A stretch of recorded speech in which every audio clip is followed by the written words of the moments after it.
Tavern here, AB friendly company. Welcome to the Underground Meadery.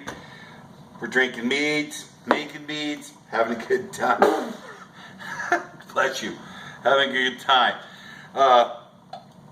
Finishing awesome stuff this month. I'm going to do a capsule. The recipe is going to be in the show notes down at the bottom of how this is all done. But we were doing some stuff with herbs and spices and stuff from your garden. And one I've tried many pepper meads and haven't been a real fan of them. Some come off like extremely way too hot, man. And they're not any fun and stuff. But I've got a good one. The recipe's down there. It's a pineapple passion fruit habanero. And this is actually a rib rub that I got. You can take this and make this marinade and then do your ribs in this habanero passion fruit marinade. But the marinade, it takes a long time to do it with the passion fruits and stuff. So I've got 3 ounces. What I did is I already made some up, and you can see it's a good like a barbecue sauce rub, right? And it's got habanero chilies in it. And what we did is we took 2 habanero chilies, diced them all up, ground them all down, and made them into a paste with the passion fruit and the pineapple. There's some other things in there to get it all down, but this is a habanero passion fruit sauce, and we're going to make a mead with it. And this mead style is called a capsule, meaning peppers. So this is actually going to come off. When you taste it, you're going to say, "Wow, this has heat," and then there is none. It has no burn whatsoever. It's very mild, but you think the heat's there. It's very interesting to drink. And then at the end, you'll probably get a little bit of the pineapple passion fruit towards the end of it. Very little honey in it. But like I said, it comes off with a strong passion fruit, like a Carolina sauce. But this is a habanero passion fruit mead. So we've I took and boiled 1 pound of honey for 30 minutes and got it into a dark caramel. And then I added 2 raw pounds of clover honey to this. So this is 3 pounds. 1 has been brocheted, is what we say, so it's got a darker color to it, right? So I wanted to bring out a little more sweetness, caramelization of the honey, and a darker color, because I want this to be a little bit darker to go with the habanero type thing to go with it. So I've got 3 pounds of honey in our fermentation jug. Remember, write your recipe always on the side. So that way you can get your starting gravities, you know how you made it. And we're just going to put this sauce in there and we'll break it down just kind of like how we do the honey.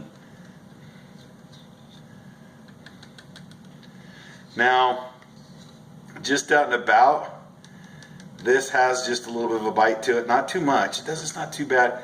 I mean, it's not like it's going to... Super excellent flavor. But it does have a little burn there. But the passion fruit is huge in this. So this works out really good. That's good. Now I want ribs. Alright. So these were 2.5 ounce ramekins that I measured out from the sauce. I am going to pour a little bit of hot water from our coffee pot. Remember, we're using our coffee pot to make our hot water. That way the water is not boiling and kills the enzymes.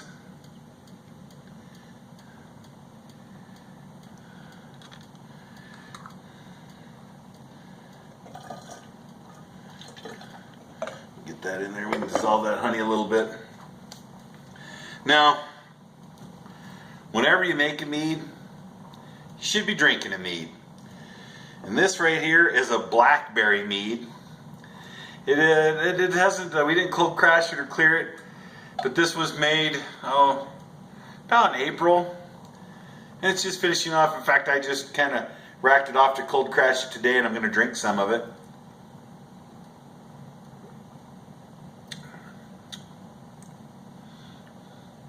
Kind of just tastes like a regular wine. Had about, I think, 12 ounces of blackberries, 1.5 pounds of honey. So I think it's only at about like 8%, 9% alcohol. It was just kind of an outdoor wine that I kind of made with some honey. So it's a Blackberry Mead. It's not too bad. So 3 pounds of honey, 1 pound of it caramelized or brochette. And now we've added our 3 ounces of Habanero Passionfruit rub, and we're just kind of gonna blend that all down. Now, there's gonna be oils and stuff in this from the chilies. And the chilies, you know, so it's gonna have some oils and stuff that will just sit on the top as this stuff separates.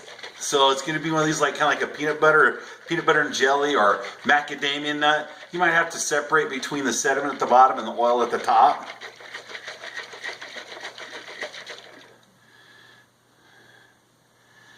Wow, that broke up really nice.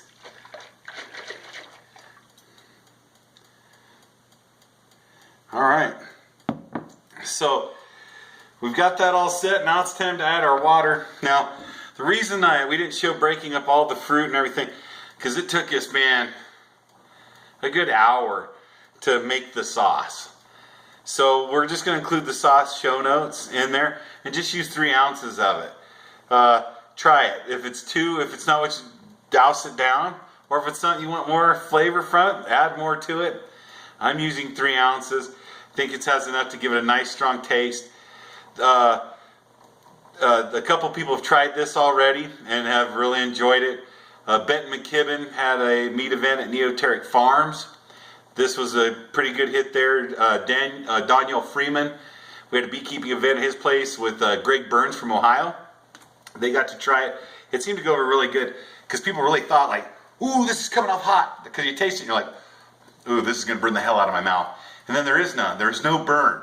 It's just there and you're like, man, this is all the flavors there, which is super cool because it's hard to keep flavors in meads. And this one has really good flavor. And like I said, I'm not a big fan of chilies. So we've got this all mixed down. I'm going to go ahead and get my water. Remember, don't use tap water. Sometimes even set your water out for at least 3 weeks. To let it oxidize a little bit and get everything, the gas out of it. Chlorine and stuff's in there. All right.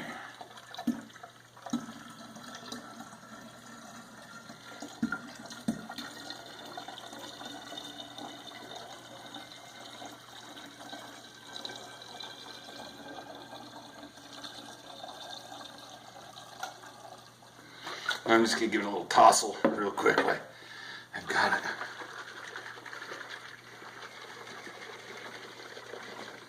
Get everything mixed up in there really good.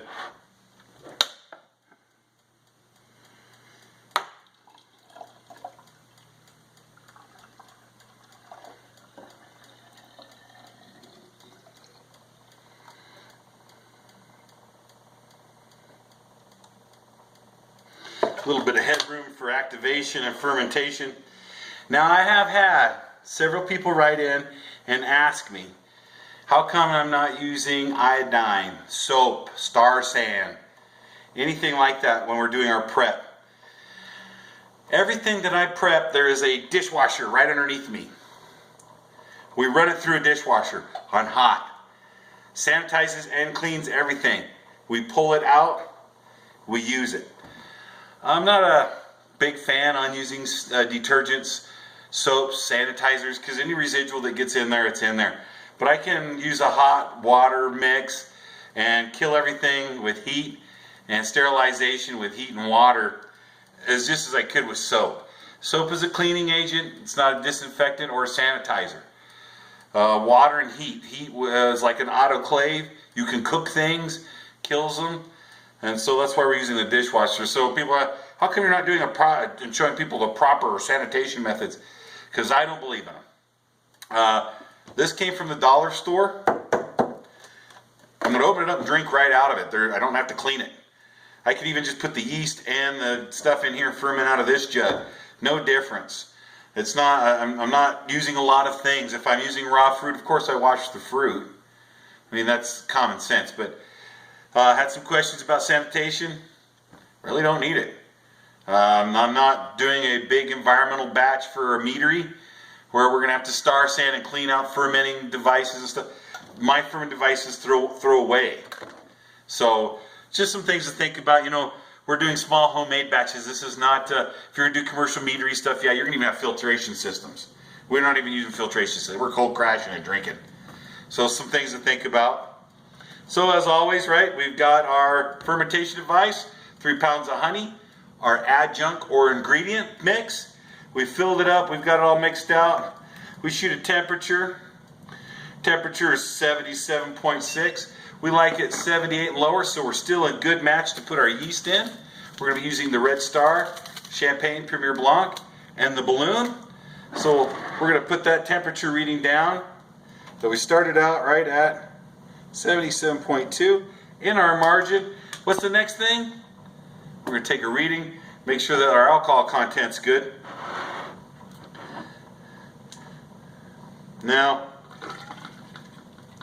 later on, as we get going, I'm going to have a guy come in and he's going to teach us how to read bricks. He's going to bring out his bricks meter. I have one. He's going to explain. He has a chart that we'll add to the videos. Most of the time I'm only using a hydrometer because I like to see potential alcohol.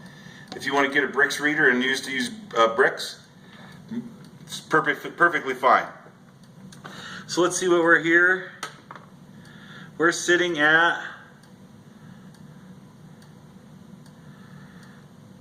1.075. 1.075.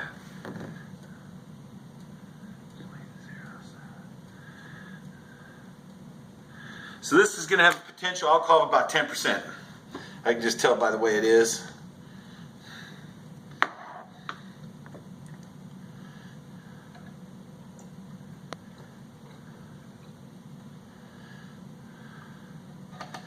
Man, filled her all the way up. Now we've made a Habanero Passionfruit Mead.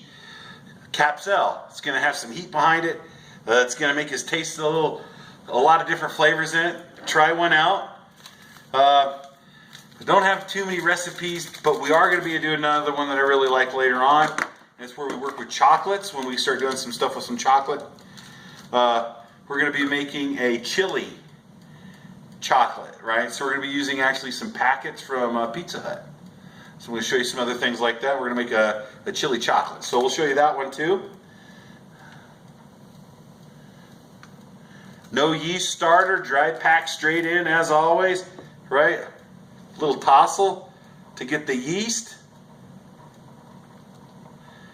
mixed in with the ingredient. Man, that was a good mix.